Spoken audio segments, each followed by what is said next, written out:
ఈ ప్రభుత్వం అధికారంలో రాగానే మీడియా 90% వాళ్ళ చేతుల్లో ఉన్నాయి. మనం చూపించిందే నిజం, మనం చెప్పిందే నిజం. ఏ రకంగా అయినా మనం ఏ దారిలో వెళ్ళొచ్చు అనే ఒక దుర్మార్గమైన ఆలోచనతోటి మీడియానంతా ఒక సైడ్ పెట్టుకొని నడిపించుకున్న పరిస్థితి చూస్తూ ఉన్నాం. సరే, ప్రజలు సోషల్ మీడియా వాళ్ళ చేతిలోకి వచ్చింది.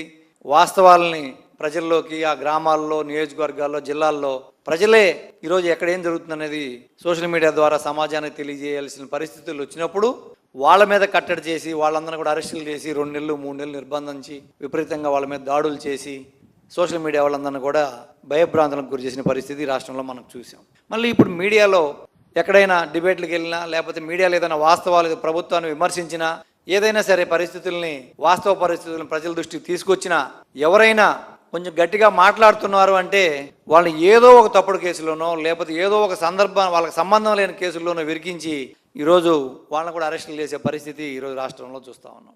సాక్షాత్తు హైకోర్టే అసలు మీ డిపార్ట్మెంట్ ఉందా, మీరు పనిచేస్తున్నారా, మీరు మూసేసుకోండి, ఎందుకు మీ డిపార్ట్మెంట్ అని హైకోర్టే ఈరోజు అత్యున్నత న్యాయస్థానమే మిమ్మల్ని మాట్లాడింది అంటే ఈరోజు పోలీసు వ్యవస్థ యొక్క తీరు ఎలా ఉందనేది దాని నిదర్శనం. మనం వేరే ఏం చెప్పుకోవాల్సిన అవసరం కూడా లేదు.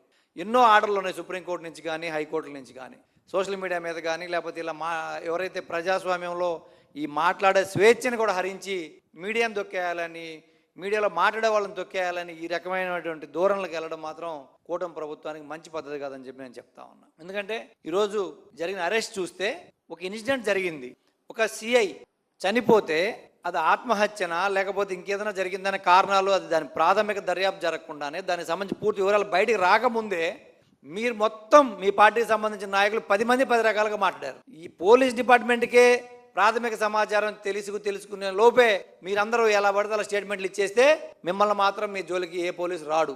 మిగతా వాళ్ళు మరుసటి రోజు మాట్లాడితే కూడా ఇది ఇలా అయ్యిండదు, ఇది ఇలా అయ్యిండదు అని చెప్పి మాట్లాడితే దాన్ని మీరు వాళ్ళని అడ్డం పెట్టుకొని ఎవరో ఒక తాడిపత్రిలో కంప్లైంట్ ఇచ్చారంట, హైదరాబాద్ వచ్చి అరెస్టులు చేసే పరిస్థితి ఈరోజు మీరు దిగజారిపోయారు అంటే ఎంత దుర్మార్గమైన పరిస్థితిలో ఈరోజు పోలీసు వ్యవస్థ ఉందనేది ఈ సందర్భంగా రాష్ట్ర ప్రజలు గమనించాల్సింది కోరుతా ఉన్నా.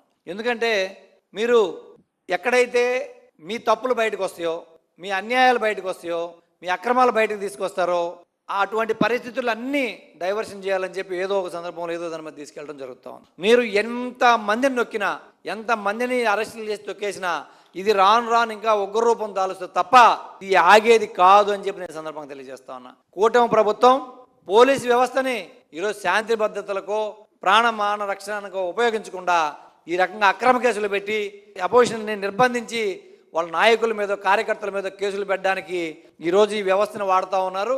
అది న్యాయస్థానం కూడా మీకు ధృవీకరించిన పరిస్థితి ఈరోజు వచ్చింది అంటే ఈరోజు డీజీపీ గారు కానీ, పోలీస్ వ్యవస్థ కానీ ఆంధ్రప్రదేశ్లో అసలు ఉందా అనే పరిస్థితికే ఈరోజు ప్రజలందరూ కూడా ఆలోచించే పరిస్థితి వచ్చింది. ఇంకొకటి, నిన్న కాక మొన్న అనంతపూర్లో కూడా పార్టీ ఆఫీస్కి వెళ్ళి హిందూపూర్లో పగలగొడితే దాని మీద ఏం స్పందన ఉండదు. ఎవరైతే బాధితులు ఉన్నారో వాళ్ళ మీద కేసులు పెట్టి మళ్ళీ అరెస్ట్ చేసే పరిస్థితికి వచ్చిందంటే అసలు మనం ప్రజాస్వామ్యంలో ఉన్నామా, నియంతృత్వంలో ఉన్నామా, అసలు ఎటు పోతా ఉంది పోలీస్ వ్యవస్థ అని చెప్పి నేను అడుగుతా ఉన్నా. దయచేసి ఇటువంటి కార్యక్రమాలు ఆపండి ఇప్పటికైనా. లేదు అంటే మాత్రం దీనికి అన్నిటికీ కూడా డబ్బాల త్రిబుల్ రేపు రెట్టింపు మీరు చెల్లించుకోవాల్సి వస్తుంది.